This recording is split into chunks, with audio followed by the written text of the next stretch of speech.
I'm Commander Julia Hale, 40 years old, and I built my career the long way. Scholarship kid, ROTC, deployments, one promotion at a time. And for years, I poured myself into my family, especially my younger sister. Money, time, loyalty, you name it, I showed up. But on her wedding day, when she told me to stay away from the VIPs and called me a nobody in front of her new in-laws, something in me shifted. And when the general walked in, recognized me instantly, and said, "Commander, it's an honor," everything changed. Have you ever been dismissed or humiliated by someone you only ever tried to help? If you have, tell me your story in the comments. You're not alone. Before I get into what happened, drop where you're watching from. And if you've ever had to draw a line after someone crossed one, hit like and subscribe for more real stories about boundaries, respect, and taking your power back.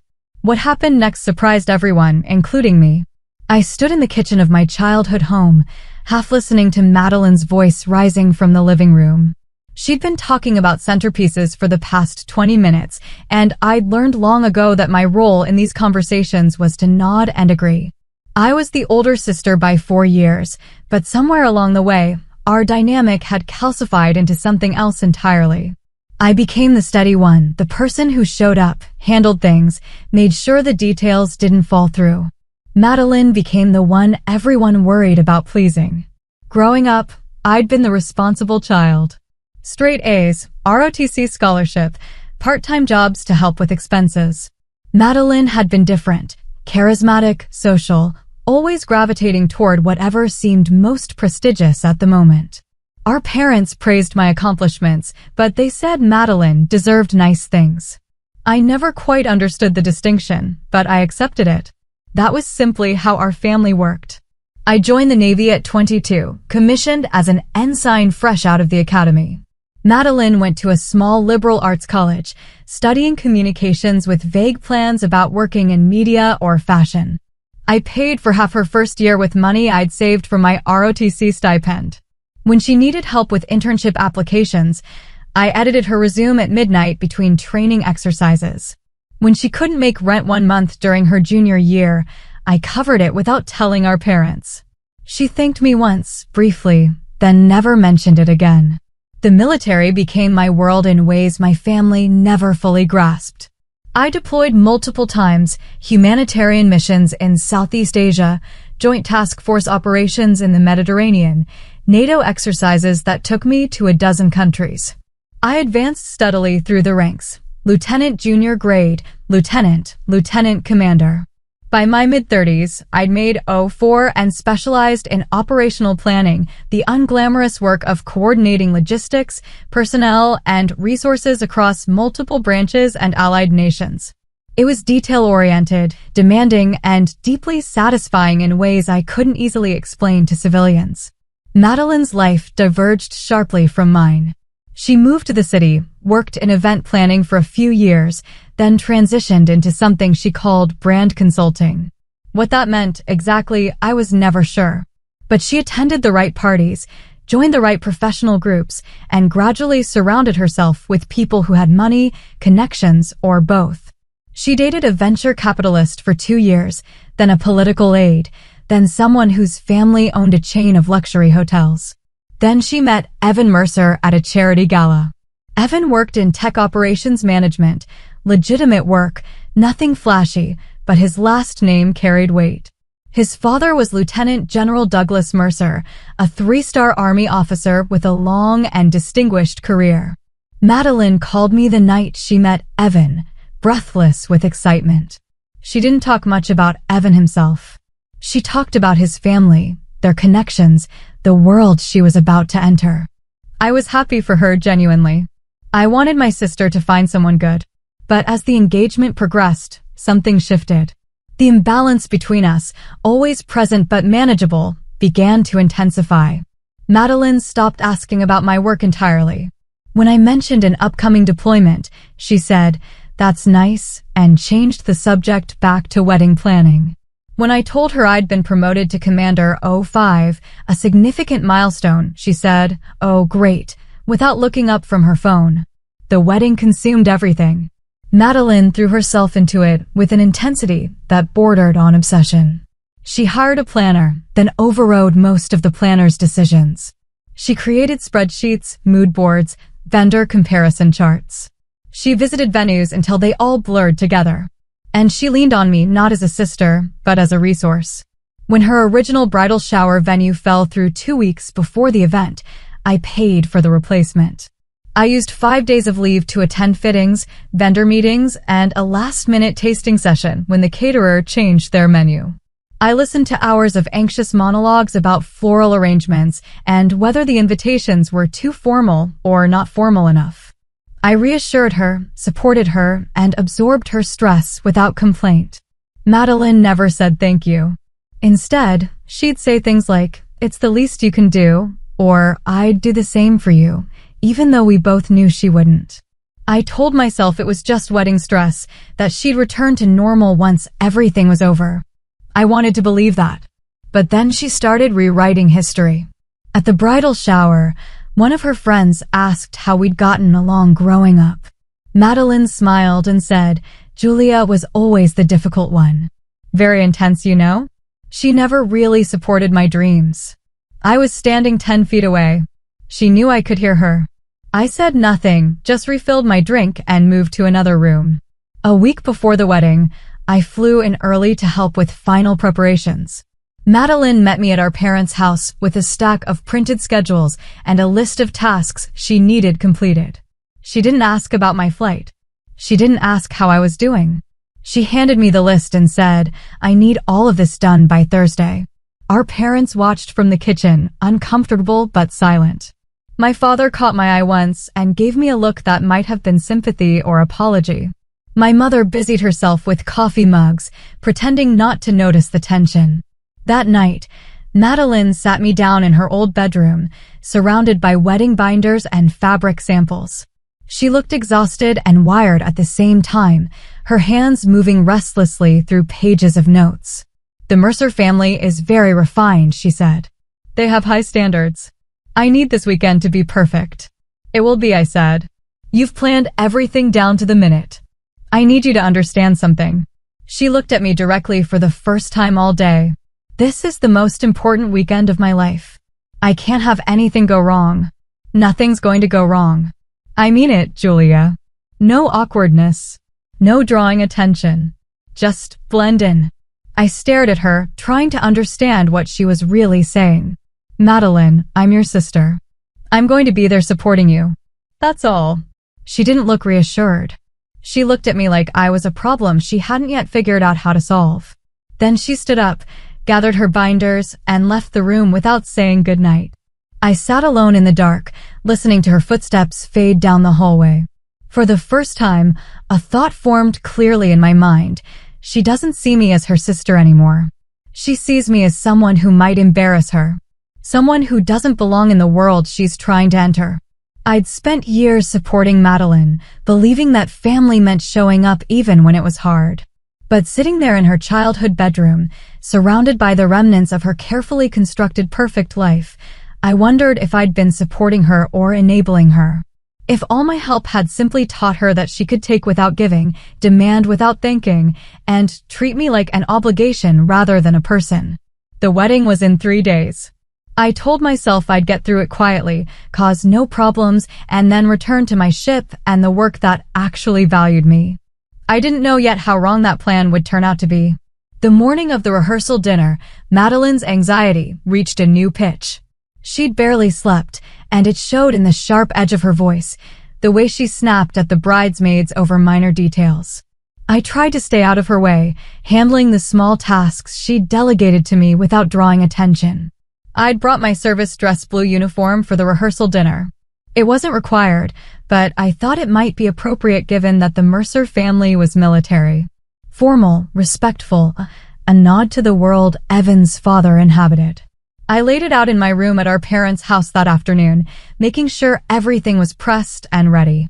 Madeline appeared in my doorway without knocking. She glanced at the uniform and her expression tightened. "You're not wearing that," she said. I looked up from my shoes. "I thought it would be appropriate. General Mercer is Army, and I don't care what you thought. You're not wearing it." "Madeline, it's just a uniform. It's respectful." She stepped into the room, her voice dropping to something cold and precise. This weekend isn't about you. I don't need you drawing attention or making this about your career.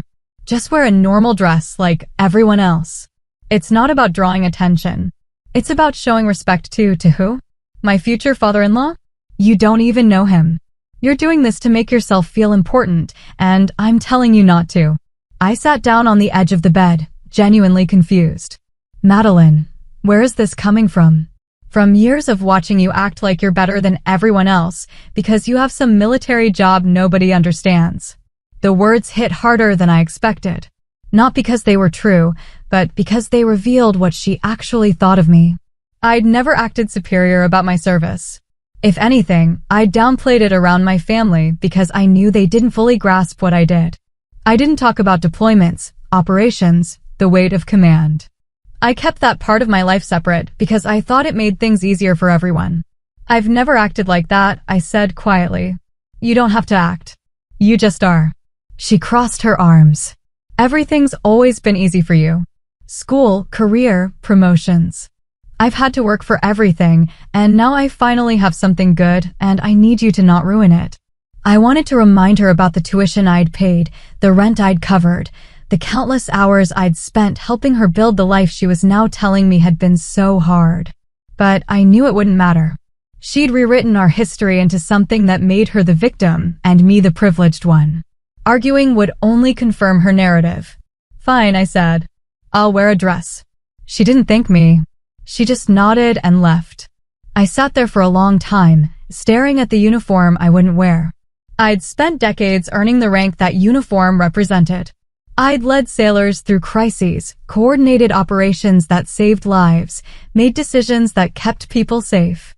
And my sister saw it as me trying to feel important. That evening, I wore a simple navy dress to the rehearsal dinner. Madeline barely acknowledged me. She seated me at a table far from the family, with distant relatives and plus ones I didn't know. I watched her work the room, performing a version of herself that seemed designed to impress rather than connect. She laughed too loudly at Evan's uncle's jokes. She complimented Mrs. Mercer's dress with an enthusiasm that felt calculated. She was trying so hard to belong that she'd stopped being herself. General Mercer hadn't arrived yet. He was flying in the next morning, Evan explained during his toast. Some last-minute work obligation that couldn't be rescheduled. Madeline's face fell when she heard that, though she tried to hide it. The whole evening had been staged around his presence, and now the lead actor was missing. After dinner, I helped clean up while the bridesmaids took photos in the garden. One of Evan's cousins approached me at the bar, asking polite questions about what I did. Before I could answer properly, Madeline appeared at my elbow. Julia works in logistics, she said brightly. Very organized, very detail-oriented. Nothing glamorous, but someone has to do it. The cousin nodded politely and moved on. Madeline shot me a warning look. Don't correct me, don't elaborate, don't make this complicated, and then drifted away to another conversation. Logistics. 30 years of service reduced to a word that made me sound like a warehouse manager. I could have corrected her. I could have explained that operational planning at the O5 level involved coordinating thousands of personnel, millions of dollars in resources, and strategic decisions that affected international relations. But I didn't. I just finished my drink and left early, claiming exhaustion. That night, I called Lieutenant Commander Adriana Reyes, my XO. She was one of the few people who understood both sides of my life, the professional and the personal. I'd told her about Madeline before, in the careful way you tell colleagues about family complications without quite admitting how bad they are. How's the wedding? She asked. It's fine. That bad? I laughed to spite myself. She introduced me to someone as working in logistics. Made it sound like I processed shipping orders. Reyes was quiet for a moment. Did you correct her? No. Why not? Because it would have embarrassed her. And apparently that's my job this weekend, not embarrassing her. Commander, with respect, that's not your job. Your job is to lead a combat-ready unit and make strategic decisions under pressure. What your sister thinks of your career is her problem, not yours. I knew she was right, but knowing didn't make it easier. She asked me not to wear my uniform tomorrow. To your own sister's wedding? To the rehearsal dinner. She said it would draw attention. Reyes made a noise that might have been a laugh or a scoff. You know what draws attention? Insecurity. Your sister's going to learn that the hard way. We talked for a few more minutes, mostly about ship business and upcoming evaluations. The familiar rhythm of work talk steadied me. When we hung up, I felt more myself again, less like the disappointing older sister, more like the officer I'd worked decades to become. The wedding was tomorrow. I told myself I just needed to get through one more day. I woke up at 0600 out of habit, even though I had nowhere to be until noon. The house was quiet except for my mother moving around downstairs, probably making coffee and worrying about details she had no control over. I stayed in bed longer than usual, staring at the ceiling and trying to prepare myself mentally for whatever the day would bring. My service dress blue hung in the closet. I'd brought it despite Madeline's objections, some stubborn part of me refusing to leave it behind entirely. The uniform felt like armor, not against physical threats, but against the version of myself my sister wanted me to be. Small. Diminished. Easy to explain away. I got up, showered, and put on the dress I'd worn to the rehearsal dinner. It was fine. Appropriate. Forgettable. Exactly what Madeline wanted. Downstairs, my mother had set out breakfast, bagels, fruit, coffee. My father sat at the table reading news on his tablet, occasionally glancing toward the stairs as if waiting for the other shoe to drop. He'd been a high school teacher for 40 years, skilled at reading tension and knowing when to stay quiet. Big day, my mother said, setting down a mug in front of me. It'll be beautiful, I said automatically. She hesitated, then sat down across from me. Your sister is very stressed. I know. She doesn't mean some of the things she says. I looked at her carefully. Which things specifically? My mother's face flickered with something like guilt. She's just worried about making a good impression. The Mercer family is, well, they're used to a certain standard. And do you think I don't meet that standard? That's not what I said. But it's what Madeline thinks. My father lowered his tablet. Julia, your sister has always been intimidated by you. You have to know that. The statement caught me off guard. Intimidated? She acts like I'm an embarrassment. Because she's intimidated, he repeated. You've accomplished things she can't even conceptualize. She doesn't know how to relate to you anymore, so she diminishes what you do. It's not right, but it's what she does. I'd never heard him articulate it that clearly before. She told someone I work in logistics. Like I'm a supply clerk. My mother winced. My father just nodded, unsurprised. Are you going to say something to her? I asked. Would it help? I thought about that.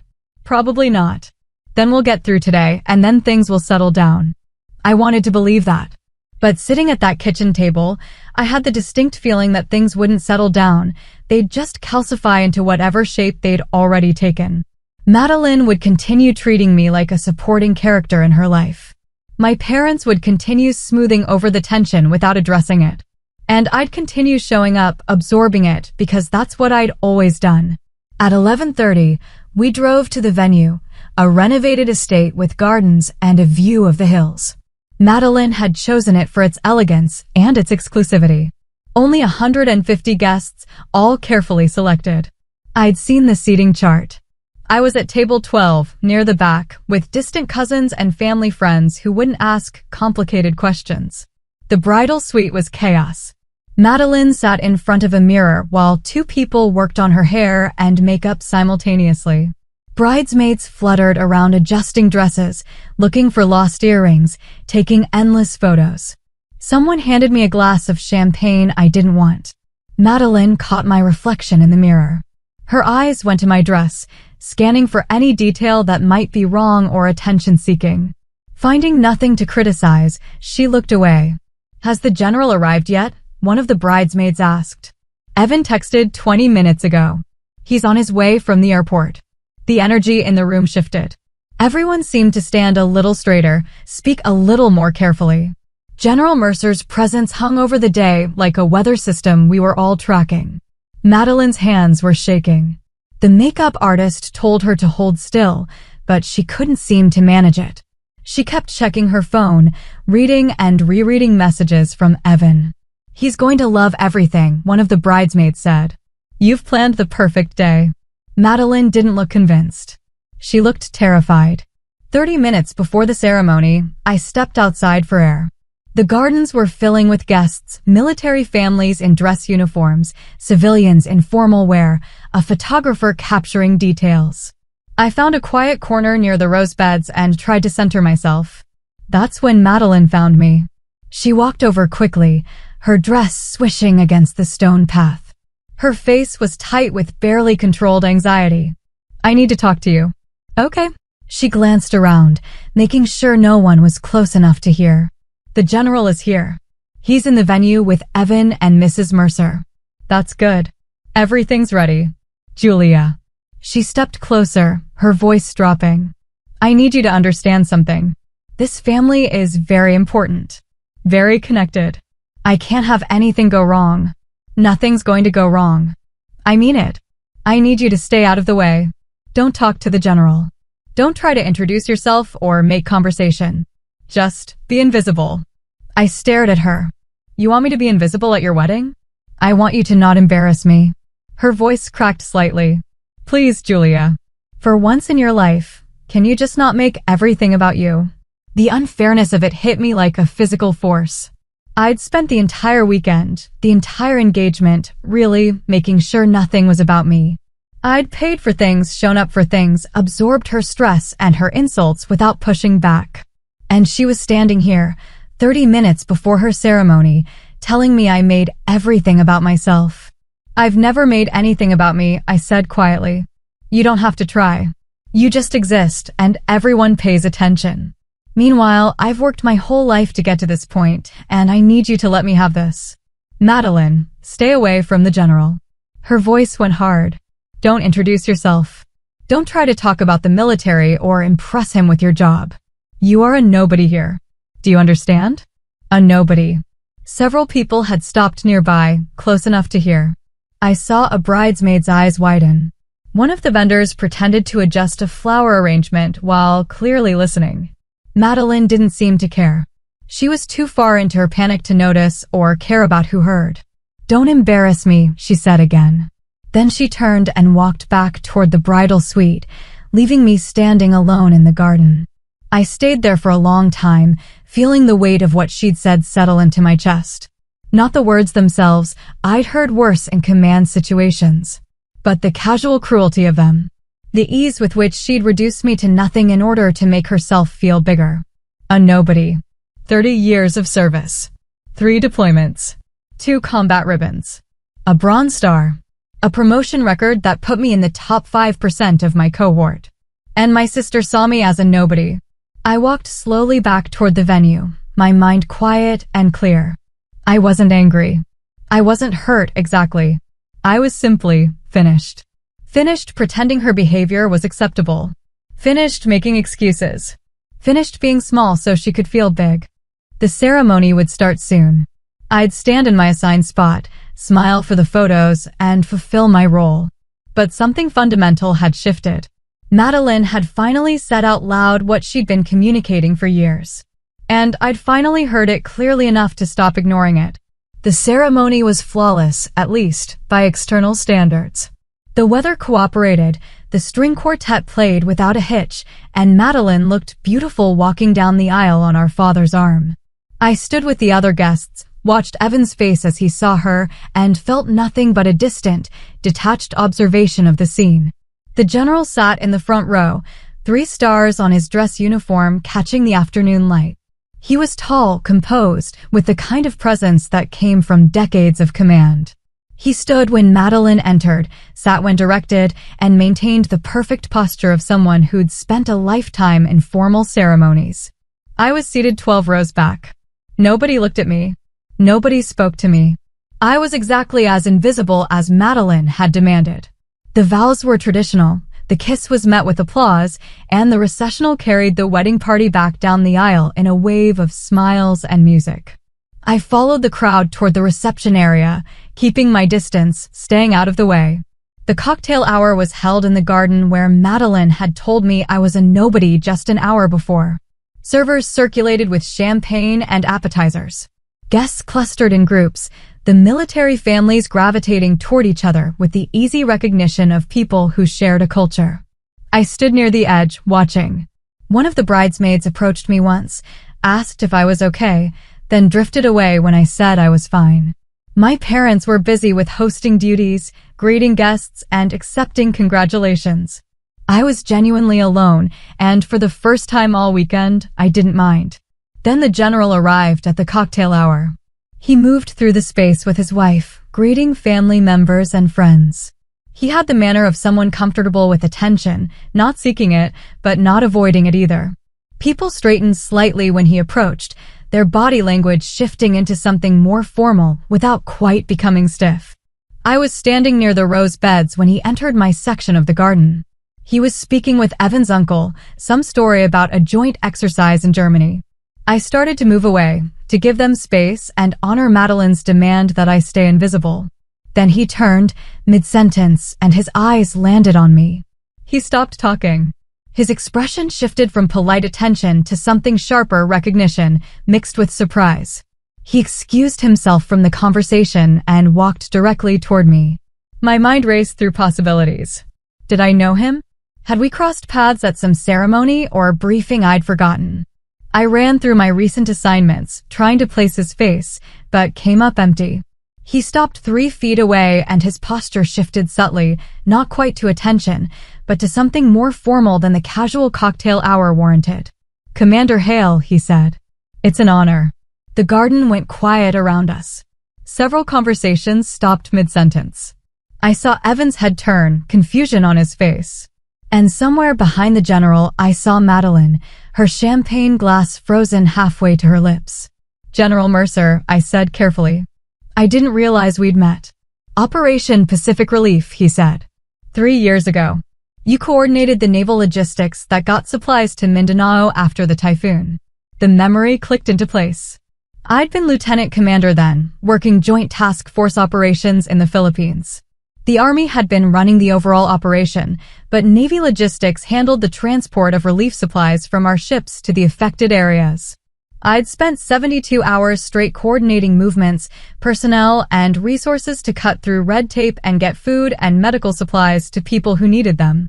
"I remember the operation," I said. "I didn't realize you were overseeing it." I reviewed every after-action report from that deployment. "Your logistics plan was exemplary, clear thinking under pressure, creative problem-solving, and you cut our timeline by 3 days. Those 3 days saved lives." I didn't know what to say. Around us, people were starting to stare. Evan had moved closer, his expression shifting from confusion to something else.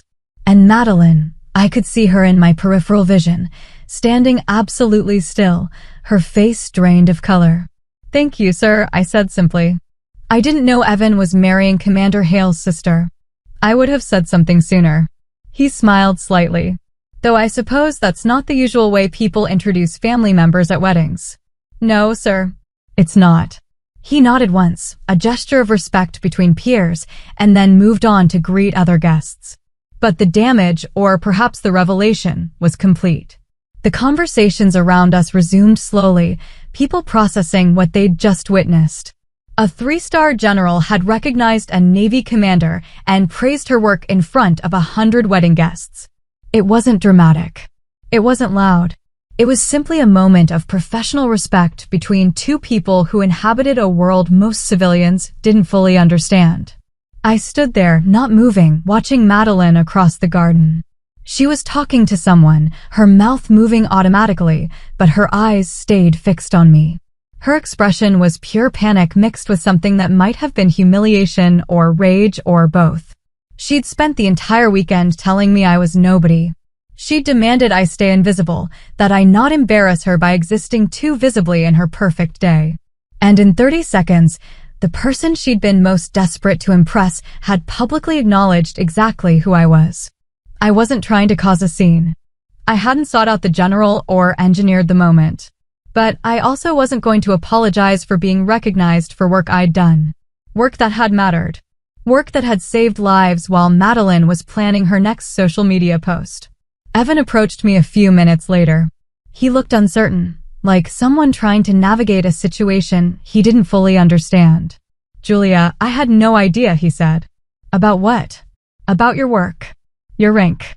Madeline always said you worked in military logistics, and I just assumed. He stopped, clearly uncomfortable.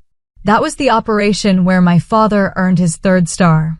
He talks about it sometimes, about how well the joint coordination worked. It was a good team effort. He doesn't usually remember individual officers from operations like that. You must have made an impression. I didn't respond. Evans stood there for another moment, then excused himself to find Madeline. I stayed in the garden, finishing my champagne slowly, watching my sister's perfect day continue around me. The confrontation I'd been bracing for all weekend had arrived, but not in the way I'd expected. Not with an argument or a scene. Just with the simple truth of who I was, spoken by someone Madeline couldn't dismiss or diminish. 30 minutes later, dinner was called. I found my seat at table 12, far from the family, exactly where Madeline had placed me. But I noticed several military families glancing my way now, their expressions respectful. One of Evan's cousins, an army major, stopped by the table briefly to introduce himself and mention he'd read about Pacific Relief in a joint operations course. I was polite, professional, and brief. I had no interest in turning Madeline's wedding into a referendum on her behavior. But I also wasn't going to pretend I was invisible anymore. Not for her comfort. Not for anyone's. The evening continued. Toasts were made. First dances happened. Cake was cut. Through it all, Madeline avoided me completely. She worked the room with the same desperate energy she'd had all weekend, but there was something brittle about it now. Something cracked. When the general made his toast to the bride and groom, he was gracious and warm. He welcomed Madeline to the family, praised Evan's character, and spoke about the importance of partnership and mutual respect. But when he finished and sat down, he caught my eye across the room and gave me a small nod. It wasn't much. Just a gesture of recognition between two people who'd served. But in that room, at that moment, it carried weight Madeline couldn't ignore. I left early, before the dancing wound down. I hugged my parents, congratulated Evan, and walked to my car without saying goodbye to my sister. I'd fulfilled my obligation. I'd been there for her wedding. But I was done pretending her treatment of me was acceptable. Driving away from the venue, I felt something shift in my chest. Not satisfaction, exactly. Not victory. Just a clear, calm certainty that I would never again make myself small for someone who refused to see me clearly. Not even for family. Especially not for family. The text started the next morning while I was packing to leave. 3 from Madeline within 10 minutes, each one escalating in tone. The first was passive-aggressive confusion. I thought you'd at least stay for the farewell brunch. The second was accusatory. Everyone's asking where you went. The third dropped the pretense entirely. We need to talk. I didn't respond immediately. I finished packing, made coffee, and sat on the porch at my parents' house while the morning warmed around me. My flight wasn't until afternoon. I had time. My phone rang. Madeline. I let it go to voicemail. She called again 3 minutes later. I let that one go too. My mother found me on the porch around 900 hours, her face tight with the particular stress of being caught between her daughters. Madeline's very upset, she said carefully.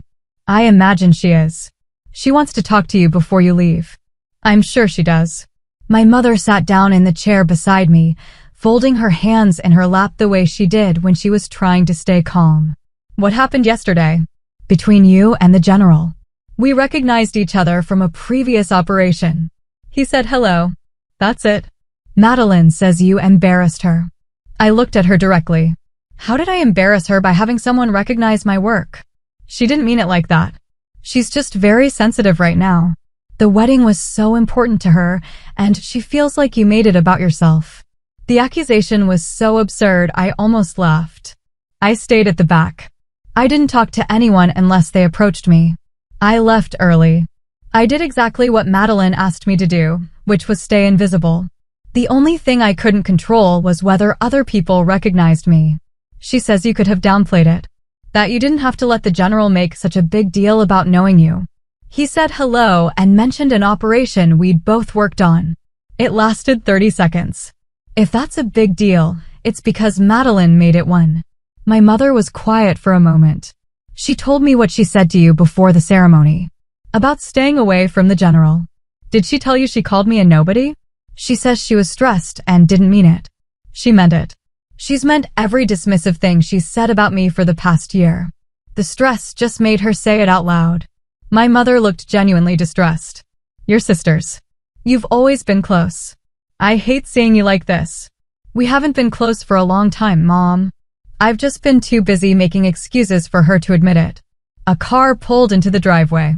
Madeline, still in casual clothes, but carrying the rigid energy of someone preparing for battle. She got out, saw me on the porch, and walked directly toward us.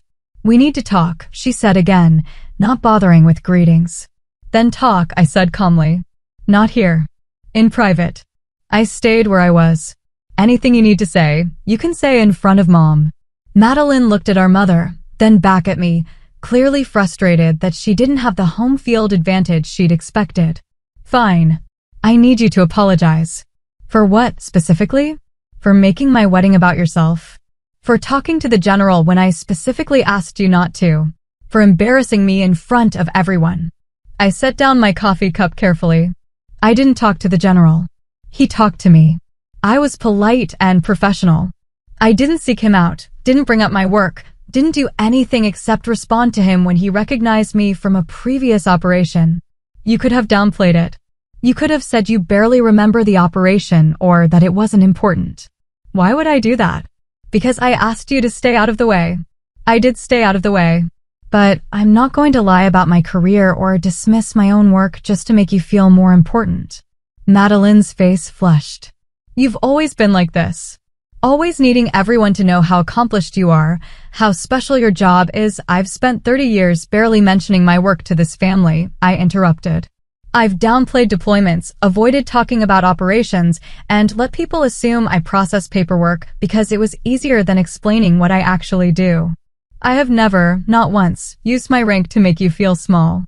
But you've spent the past year making me feel small because you're insecure about marrying into a military family. That's not fair. Isn't it? You told people I work in logistics. You asked me not to wear my uniform. You seated me at the back of your wedding with distant cousins. And when I did exactly what you asked, stayed invisible, stayed quiet, you're still angry because someone else chose to acknowledge me. Because it embarrassed me. Why? I stood up, facing her directly. Why does someone respecting my work embarrass you? She didn't answer immediately. Our mother shifted uncomfortably in her chair. Because it makes me look stupid, Madeline finally said, her voice cracking slightly. Because I spent months telling the Mercer family that you worked in military logistics, nothing important, nothing impressive, and then Evan's father treats you like you're someone significant. It makes me look like I either lied or I'm too stupid to understand my own sister's job. You were too dismissive to ask about my job. There's a difference. I don't need a lecture from you right now. Then what do you need? Because I'm not apologizing for existing, Madeline. I'm not apologizing for someone else respecting me. And I'm definitely not apologizing for the years I spent supporting you while you treated me like an obligation. Supporting me? You've always looked down on me. Always thought you were better because you have some fancy military career. I paid for your college. I helped you get internships. I covered your rent when you couldn't. I paid for your bridal shower venue. I used my leave time to help with your wedding planning. And through all of it, you never once said thank you. You just kept taking while telling yourself I looked down on you. The silence that followed was broken only by birds in the trees and distant traffic. Our mother spoke quietly. Madeline, is that true? Did Julia help you with all those things? Madeline's expression flickered between guilt and defensiveness. She offered. I didn't force her. But did you ever thank her? I don't remember. It was a long time ago. It was 3 months ago that I paid for the bridal shower venue, I said. You texted me that it was the least I could do. Those were your exact words.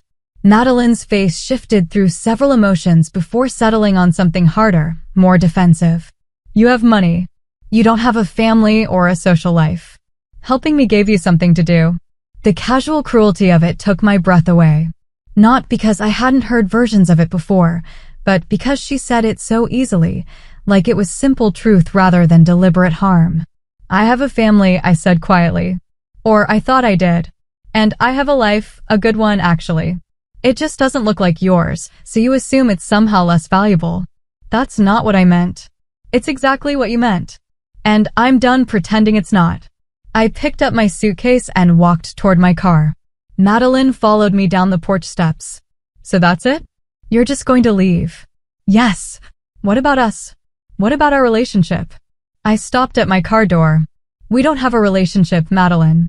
We have a pattern where you take and I give, and when I stop giving, you're angry. That's not a relationship. That's a habit. And I'm breaking it. You're being dramatic. I'm being clear. I'm not participating in family events where I'm treated like an embarrassment. I'm not helping you with projects and then being told it was the least I could do. I'm not shrinking myself so you can feel bigger. If you want a relationship with me, it needs to be based on mutual respect. If you can't do that, then we'll have a polite, distant relationship where we see each other at major family holidays and keep things surface level. You can't just cut me off. I'm not cutting you off. I'm setting boundaries. There's a difference. She stared at me, genuinely baffled. In her understanding of our dynamic, I was supposed to absorb her behavior indefinitely. The idea that I might stop was outside her frame of reference. Mom, say something, she finally demanded, turning to the porch. Our mother looked between us, clearly torn. I think you both need some time to cool down. I'm perfectly calm, I said. But I'm also done. Madeline, if you ever want to have an actual conversation where you listen instead of attacking, you know how to reach me. But I'm not going to keep showing up for someone who treats me like I'm worthless. I got in my car and drove away, watching them shrink in the rearview mirror, Madeline standing rigid in the driveway, our mother on the porch steps looking smaller than she should. My phone buzzed with texts for the first hour of the drive. Madeline, our mother, even one from my father that just said, call when you can. I put the phone on silent and focused on the road. By the time I reached the airport, the texts had stopped. I checked in, went through security, and found a quiet corner near my gate. Lieutenant Commander Reyes had sent a message checking on me. I called her back. How'd it go? She asked. I set some boundaries. Madeline's not happy about it. I imagine not. How are you holding up? Honestly? I feel lighter. Like I've been carrying something heavy for so long I forgot it was there. Good. That's how you know you made the right call. We talked for a few more minutes about work, upcoming operations, normal life. When we hung up, I sat quietly until they called my flight, watching travelers move through the terminal with their own complicated lives and family dramas. I'd spent 30 years building a career on discipline, clear communication, and accountability. I'd somehow failed to apply those same principles to my relationship with my sister. That ended now. The consequences of that decision were just beginning. The silence lasted 3 days. No texts, no calls, nothing from Madeline or my mother. My father sent one message. Your mother wants to smooth things over. Give her time. I returned to my ship and threw myself into work. We had joint exercises coming up, personnel evaluations to complete, and the usual controlled chaos of command. The rhythm of military life was clarifying after the emotional minefield of the wedding weekend. Lieutenant Commander Reyes pulled me aside the second day back. You seem different. More settled. I set some boundaries with my sister. It went badly. Good badly or bad badly? Depends on your perspective. From my perspective, good. From hers, catastrophic. We were standing on the bridge reviewing navigation charts. Reyes had been my XO for 18 months and understood my command style well enough to know when I needed to talk and when I needed to focus on work. Did she take it well? She asked carefully. She demanded an apology for embarrassing her at her wedding. I declined. She called me dramatic. I left. Sounds like you handled it appropriately. She's convinced I ruined her day by existing visibly. Her father-in-law, a 3-star general, recognized me from a previous operation and said hello. That was the unforgivable sin. Reyes was quiet for a moment. Permission to speak freely? Always. Your sister sounds like the kind of officer who'd spend more time worrying about looking important than actually being competent. We both know how that ends. I smiled despite myself. You're not wrong. The next few days passed in productive blur. Then, on day 6 after the wedding, Evan called me. I stared at his name on my phone screen, debating whether to answer. I hadn't spoken to him since the wedding. I knew whatever he had to say would be complicated. I answered on the 4th ring. Julia, thanks for picking up. Evan, how's married life? Complicated. He paused. I'm calling because I think you should know what's happening. Madeline is struggling. I'm sorry to hear that. My father asked about you at the farewell brunch. When you didn't show up, he mentioned that he'd been hoping to talk more about Pacific Relief. He's writing a retrospective piece on that operation for a journal. Madeline told him you were busy with work. He looked confused and said he'd try to reach out to you through official channels. I waited, sensing there was more. After he left, Madeline told me and my mother that you were trying to undermine her, that you'd deliberately shown off at the wedding to make her look bad. He exhaled slowly. Julia, I've known Madeline for 2 years. I love her.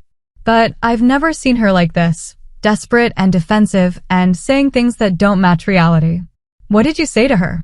I told her that my father recognizing you had nothing to do with undermining her, that you'd been professional and appropriate. She accused me of taking your side. Are you taking my side? I'm trying to understand what actually happened. From my perspective, you showed up to support your sister, got treated badly, and then were blamed when someone acknowledged your work. That's what I saw. What am I missing? Nothing. That's accurate.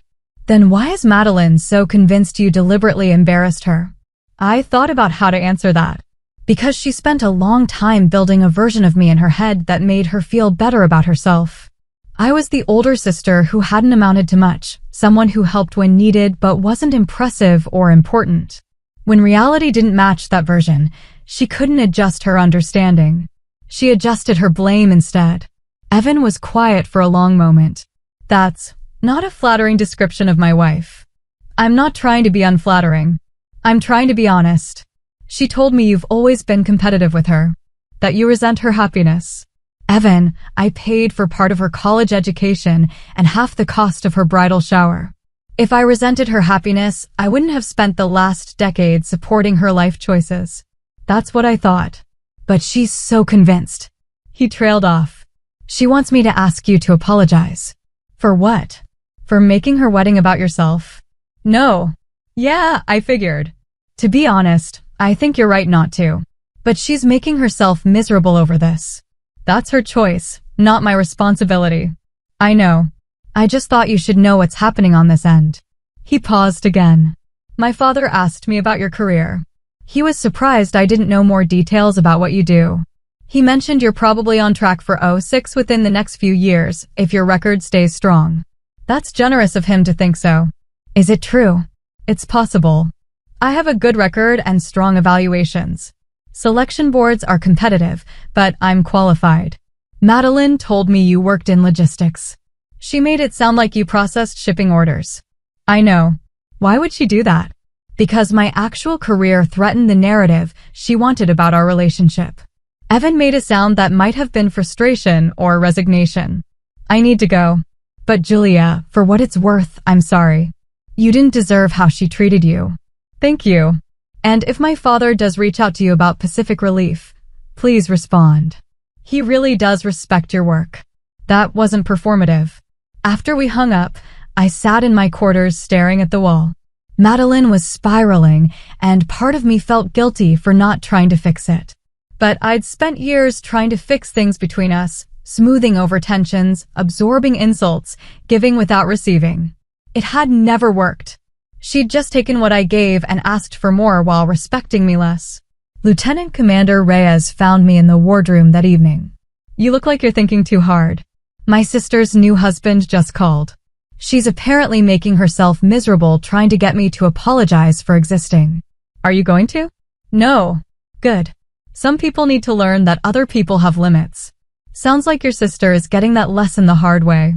She's convinced I deliberately embarrassed her. Because admitting she embarrassed herself would require self-reflection. Reyes leaned against the bulkhead. Commander, permission to share a personal observation? Go ahead. You're one of the best officers I've served under. You're calm under pressure, you make good decisions, and you actually care about the people you lead. But you have a blind spot with your family. You let them treat you in ways you'd never accept from anyone else. I know. Do you? Because from where I'm standing, you're finally setting boundaries that should have been set years ago. Your sister's reaction isn't your problem. It's hers. I just wish she'd understand that I'm not her enemy. She probably never will. Some people need an enemy to explain why their life doesn't look how they want it to. You're convenient for that role. I knew she was right. But knowing something intellectually and accepting it emotionally were different things. The calls from my mother started on day 8. Gentle at first, checking how I was doing, mentioning that Madeline was having a hard time adjusting to married life, suggesting that maybe we should all have dinner when I had leave. I was polite but non-committal. I wasn't ready to sit through a family dinner where everyone pretended nothing had happened. On day 10, my mother's tone changed. She called while I was reviewing personnel files, her voice tight with frustration. Julia, this has gone on long enough. You need to talk to your sister. I'm happy to talk to her when she's ready to have an actual conversation. She's ready. She's been ready. You're the one being stubborn. Has she said she wants to apologize for how she treated me? Silence. That's what I thought, I said gently. She's hurt, Julia. She feels like you ruined the most important day of her life. I attended her wedding, stayed out of the way, and was polite to everyone I encountered. If that ruined her day, the problem isn't me. You could have tried harder to make her comfortable. I tried for months, Mom. I paid for things, showed up for things, absorbed her stress and her insults. And the day of her wedding, she called me a nobody and told me to stay invisible. I'm not trying harder than that. My mother sighed, that particular sound of parental exhaustion. Can you just apologize so we can all move forward? Move forward to what? To the same pattern where Madeline treats me badly and I'm expected to accept it because family. That's not fair. It's completely fair. And I'm done with it. If Madeline wants a relationship with me, she needs to treat me with basic respect. If she can't do that, then we'll be polite at holidays and nothing more. You're breaking your father's heart. The emotional manipulation was so clumsy I almost laughed. Dad understands what's happening. He told me Madeline has always been intimidated by me. He knows this isn't simple. He wants his daughters to get along. Then he should tell Madeline to stop treating me like an embarrassment. The conversation ended badly, with my mother suggesting I was being selfish and me suggesting she was enabling Madeline's worst instincts. We hung up frustrated with each other, and I immediately felt guilty, not for what I'd said, but for the conflict itself. That night, I called my father directly. He answered on the first ring. I was wondering when you'd call, he said. Mom's upset with me. Your mother doesn't like conflict. She wants everyone to be happy even when that's not realistic. She wants me to apologize. I know. I told her that's not fair to ask. I felt something release in my chest. Thank you. Your sister is struggling, he said carefully. But not because you did anything wrong. She's struggling because she's finally facing some truths about herself she doesn't like. Her new husband is asking questions she can't answer well. His family is polite, but clearly prefers modesty to the kind of performance Madeline's been doing. And her big moment, the wedding, didn't give her the validation she was expecting. What do you think I should do? Nothing. Let her sit with it. Some people need to be uncomfortable before they're willing to change. Madeline's been able to avoid discomfort her whole life because people keep bailing her out. You stopping that is probably the kindest thing you've done for her in years, even if she can't see it yet. Mom thinks I'm being cruel. Your mother thinks any conflict is cruel. She spent 40 years teaching high school students and never once gave someone less than a B, even when they failed. She can't stand the idea of someone feeling bad, even when feeling bad is the natural consequence of their own behavior. We talked for a while longer about his retirement, his hobbies, the garden he was planning. Normal things that reminded me not everything in my family was broken. When we hung up, I felt steadier. I'd made the right call. I just had to trust it enough to let Madeline sit with the consequences of her choices without trying to rescue her from them. For once in my life, I was going to let someone else do the work of figuring out their own problems. For months passed before Madeline reached out directly. In that time, I completed 2 major operations, received commendations from both Navy and Joint Command, and navigated the normal rhythm of service life. I didn't think about my sister often, but when I did, it was with a kind of distant curiosity rather than the old familiar guilt. The message came through text, carefully worded and emotionally neutral. I think we should talk. I'm ready to have a real conversation if you are. I stared at it for a long time before responding. I'm willing to talk. What changed? Her response took 3 hours, a lot of things. Therapy mostly. And Evan asking questions I couldn't answer honestly. We scheduled a video call for the following weekend. I approached it with cautious neutrality, not hopeful, not pessimistic, just careful. When her face appeared on the screen, she looked different.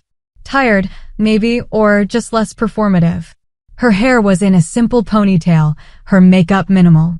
She looked more like the sister I remembered from childhood than the polished image she'd been cultivating for years. Hi, she said. Hi. Awkward silence. I've been seeing a therapist, she started. Not because of the wedding specifically, but because everything kind of fell apart after. My relationship with Evan got tense. His family was polite but distant. I couldn't figure out why everything felt wrong when I'd done everything right. I waited, not filling the silence. The therapist helped me see some patterns. About how I relate to people. How I've been treating you. She looked down at her hands. She asked me to make a list of things you've done for me over the years. It was a really long list. Then she asked me to make a list of times I'd thanked you. I couldn't think of any. Madeline, please let me finish. This is hard enough. She took a breath. I treated you like an obligation because I was jealous. Not of your career specifically, but of how comfortable you seemed with yourself. You never needed external validation the way I did. You just were. And I hated that because I couldn't do it. So I told myself you had it easier, that your accomplishments didn't count the same way mine did, that you looked down on me. It was easier than admitting I was insecure. I never looked down on you. I know. That's what Evan kept saying. He couldn't understand why I was so convinced you were trying to undermine me when everything you'd actually done was supportive. She wiped at her eyes. The wedding was supposed to prove something. That I belonged in that world, that I was important, that I'd made it.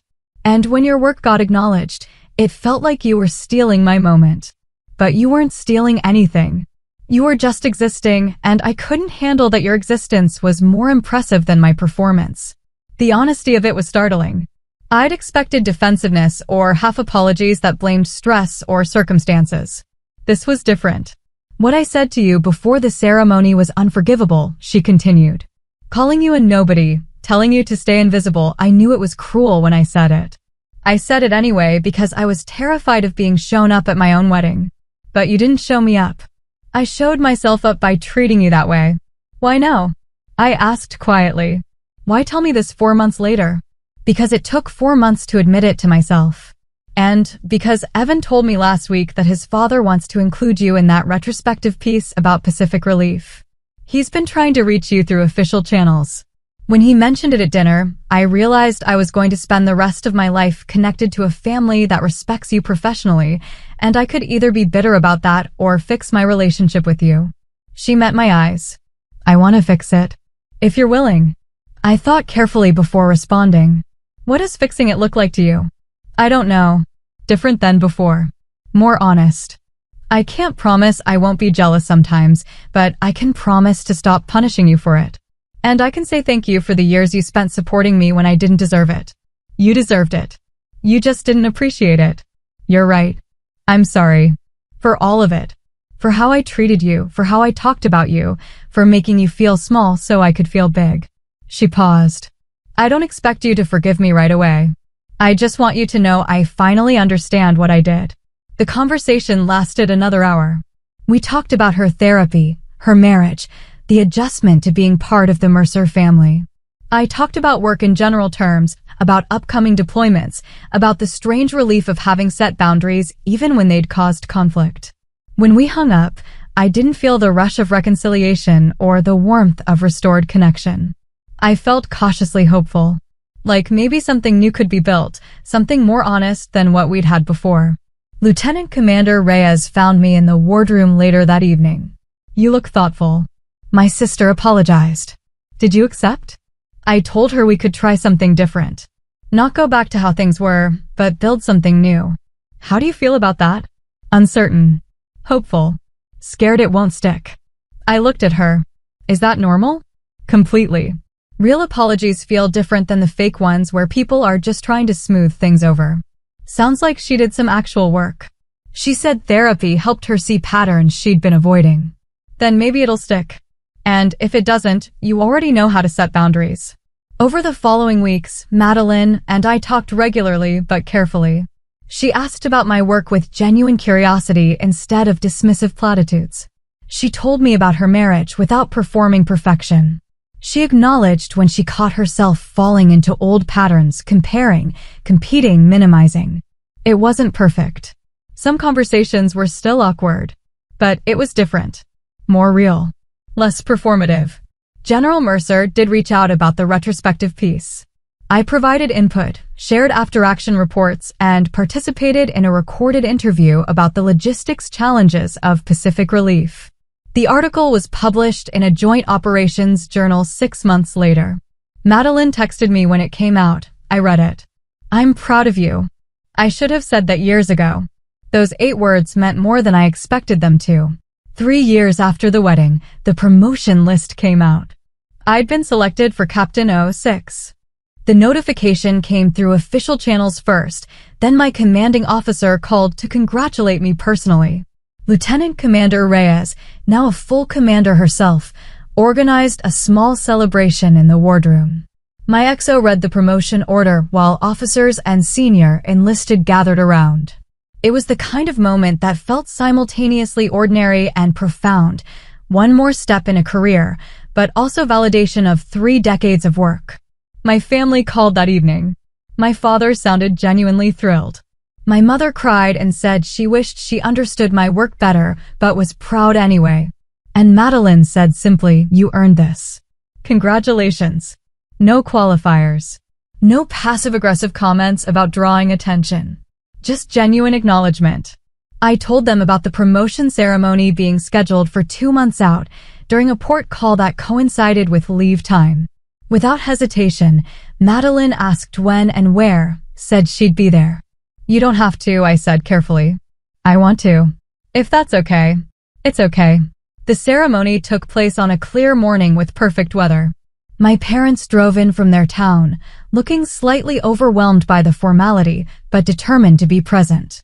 Madeline and Evan flew in the night before. General Mercer was there too, not officially, just as a guest. He'd been invited by my command as a courtesy since our professional paths had continued to intersect over the years. When I saw him in the audience, I felt a moment of anxiety about whether his presence would bother Madeline. But when I glanced at her during the ceremony, she was watching with genuine pride, no tension in her face. Evan had his arm around her. They looked settled, comfortable. After the ceremony, during the reception, General Mercer congratulated me formally and then said quietly, "Your sister speaks highly of you now." That's good to see. Things have improved, I said simply. Good leadership requires people to acknowledge when they've misjudged something. Sounds like she did that work. Madeline approached as he moved away. We stood together awkwardly for a moment. "This is really impressive," she said, gesturing at the ceremony space, the officers in dress uniforms, the formal military tradition. I never really understood before. What you do. What all this means. It's just a ceremony. It's not, though. It represents something. All those years of work, all those decisions and operations and people you've led. She paused. I'm sorry it took me so long to see it. You see it now. That's what matters. We didn't hug or have some dramatic reconciliation moment. We just stood together, watching officers and sailors move through the reception, and it felt comfortable. Not perfect, but real. Later, my father pulled me aside. You look happy. I am. Not just about the promotion. About everything. He was right. The promotion was satisfying, but the bigger satisfaction was standing in that room with my family, including my sister, and feeling like they finally saw me clearly. Not as a threat or a competitor or someone to manage, but just as who I actually was. Madeline caught my eye across the room and smiled. Not performatively, not anxiously, just a simple smile between sisters who'd found their way back to something honest. The years that followed settled into a rhythm that felt sustainable.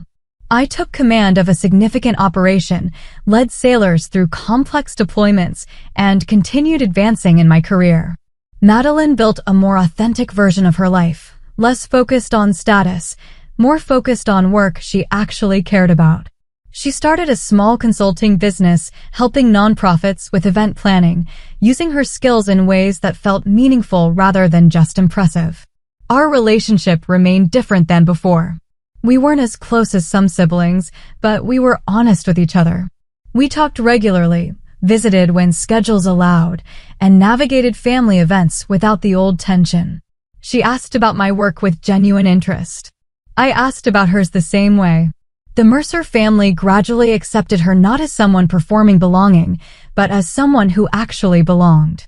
General Mercer told Evan once, and Evan told Madeline, who told me that he respected how she'd done the work to change. It takes character to admit you were wrong and actually grow from it, he'd said. 5 years after the wedding, Madeline and Evan had their first child. I flew in for the birth, held my nephew in the hospital, and watched my sister become a mother with the same determination she'd once applied to social climbing. I don't want him to grow up the way we did, she told me one night while feeding him. With that weird competition dynamic. What would you want instead? Just honesty. Room for both kids to be who they are without comparison. She looked at me. I'm going to tell him about you. About your career, about what you've done. I want him to know his aunt is someone impressive. Not because of rank, but because you worked hard and became someone worth respecting. The statement caught me off guard. Thank you. I should have said things like that years ago. I'm saying them now. 7 years after the wedding, I received orders for a senior command position, the kind of assignment that came to officers being groomed for flag rank. Admiral. It wasn't guaranteed, but it was possible. The conversation about it was the first time I allowed myself to seriously consider that trajectory. Lieutenant Commander Reyes, now commanding her own vessel, sent a message when she heard, "You're going to make an excellent admiral. Your sailors are lucky to have you." Captain Marcus Liu, my longtime mentor, called personally, "I always knew you'd make it this far. Don't stop now." And Madeline sent a text that was characteristically her, honest and direct. I Googled what that command position means. It's a big deal. I'm proud of you. Also slightly terrified because I still don't fully understand half of what you do, but mostly proud. I saved that message. Life continued. Operations came and went. Sailors under my command advanced through their own careers. I attended promotion ceremonies for officers I'd mentored, watched them take on increasing responsibility, and felt the particular satisfaction of seeing good leadership perpetuate itself. General Mercer and I crossed paths periodically at Joint Command events. Our interactions were always professional and respectful. Once, at a reception, he mentioned that Pacific Relief retrospective had become required reading in certain training courses. "Your logistics framework is being taught as a model now," he said. "You should feel good about that." I do. That operation mattered. Your sister told me you've always been modest about your work. That's rare in senior officers. My sister's understanding of my work has evolved significantly. He smiled. So I've noticed. Good families adjust when they need to. The truth was, we had adjusted. Not back to what we'd been, that version was gone, but into something more honest and sustainable. Madeline had done genuine work to change her perspective and behavior. I'd held boundaries while remaining open to growth. Our parents had stopped trying to smooth over every tension and started accepting that adult relationships were complex. It wasn't perfect. We still had moments of old patterns emerging, her insecurity, my tendency to minimize myself to make things easier. But we caught those moments now instead of letting them calcify into resentment. On the 10th anniversary of her wedding, Madeline called me from a quiet moment during their celebration. "I was just thinking about that day," she said. "About how badly I behaved. That was a long time ago. I know. But I remember standing in that garden telling you that you were a nobody and thinking I was protecting myself.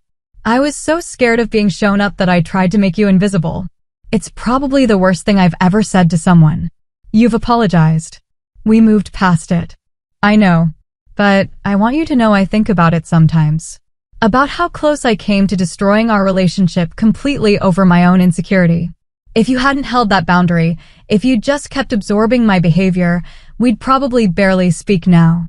So thank you for not doing that. You did the harder work. You changed. We both did work. That's why it stuck. After we hung up, I sat in my quarters thinking about that conversation. She was right, we'd both done work.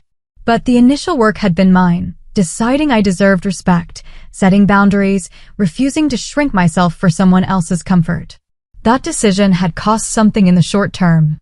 Family tension, uncomfortable conversations, the guilt of not being the accommodating older sister I'd always been.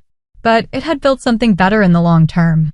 A relationship based on mutual respect rather than imbalanced obligation. I thought about all the sailors I'd commanded over the years, the leadership principles I'd tried to model, clear communication, accountability, respect for people at every level.